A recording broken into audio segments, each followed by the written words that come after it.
You say you want to change. You plan, you prepare, you promise yourself this time will be different. But a week later, you're back in the same loop, scrolling, doubting, delaying. You call it laziness, lack of willpower, maybe even failure. But what if it's not that? What if every time you pull yourself back, it isn't weakness, it's protection? A quiet defense mechanism your brain built long ago to keep you safe from pain, rejection, or disappointment. You're not broken.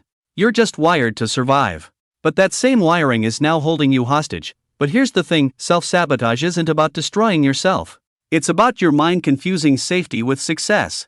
Every time you hesitate, quit early, or distract yourself right before things get better, your subconscious believes it's protecting you from danger, from being judged, from failing publicly, from proving you're not enough. In this video, we'll break down the psychology behind self-sabotage, how your habits, dopamine cycles, and childhood conditioning secretly work together to keep you stuck. And once you understand this, everything changes. Because you'll see that the enemy isn't you. It's the outdated programming your brain still runs on. And today, we're going to rewrite it one conscious choice at a time. Your brain's first job is not to make you successful, it's to keep you safe. Thousands of years ago, danger meant survival.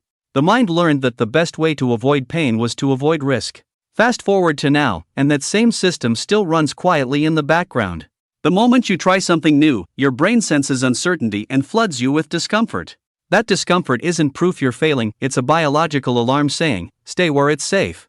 This is why you procrastinate even when you care, why you overthink even when you know the answer. The brain rewards comfort with dopamine, tiny bursts of false relief when you escape effort. Scroll a little, delay a little, and your brain whispers, good job, you're safe. But that safety comes at a cost. So the real reason you struggle isn't weakness, it's how your brain is built. Here's the trap, your conscious mind wants progress, but your subconscious is terrified of what progress might expose. Somewhere deep down, you may believe that success will bring rejection, that change will cost love, or that failure will confirm your deepest fear, that you're not enough. These beliefs don't come from logic, they come from conditioning. When you were a child, maybe you learned that attention only came when you made mistakes, or that being too confident made people uncomfortable. So now, every time life starts to improve, that old programming wakes up and whispers, don't go too far. Don't shine too bright. The result? You sabotage the very growth you've been praying for without even realizing it. You delay, you distract, you disappear. And then you tell yourself the story that you just lost motivation. But motivation was never the problem. The fear underneath was. But what if the problem isn't that you're weak or lazy? What if the real problem is that you've mistaken protection for progress? Every time you stop yourself, it's not self-hate, it's self-preservation.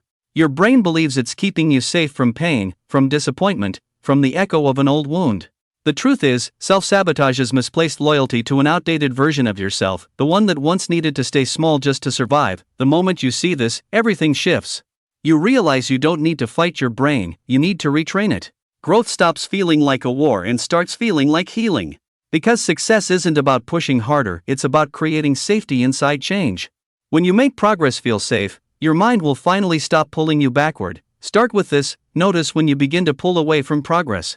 The hesitation before sending that email, the sudden urge to clean your desk instead of starting the project, the voice that says maybe later. That's not laziness, that's fear wearing a mask. When you see it, name it. Say quietly to yourself, this is my brain trying to protect me. Naming the pattern breaks the illusion of control it has over you. Next, remove the link between progress and pain. After each small act of courage, reward yourself, pause, breathe, celebrate. The brain learns through repetition and reward. Each time you acknowledge a tiny step forward, dopamine connects progress with safety. Over time, your nervous system learns that action isn't dangerous, it's empowering. Then, replace harsh self-talk with gentle curiosity. When you catch yourself thinking I always mess up, ask instead, what am I afraid might happen if I succeed? This simple reframe rewires your inner dialogue from punishment to understanding. Curiosity keeps the mind open, shame shuts it down. Finally, make consistency smaller. Write one sentence instead of a page. Take a 5-minute walk instead of an hour at the gym.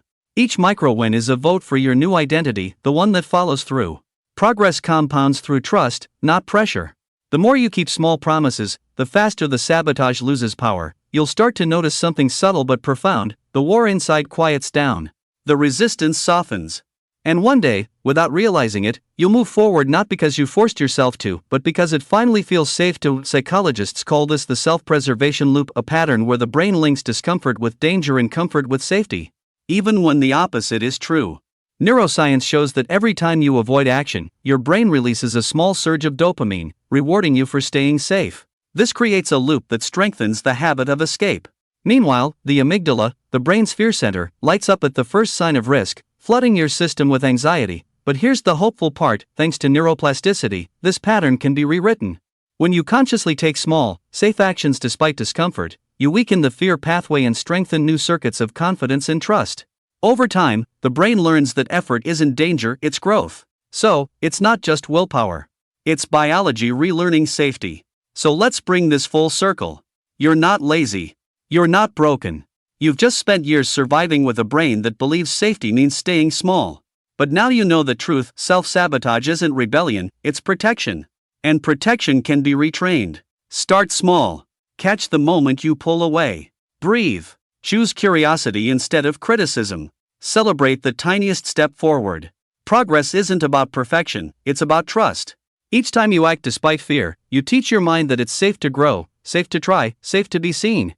And once growth feels safe, self-sabotage loses its power. So, which part of your life will you choose to heal first? Let me know in the comments. If this message resonated, subscribe and stay with me. Remember, life doesn't change in decades, it changes in decisions. One small shift, today.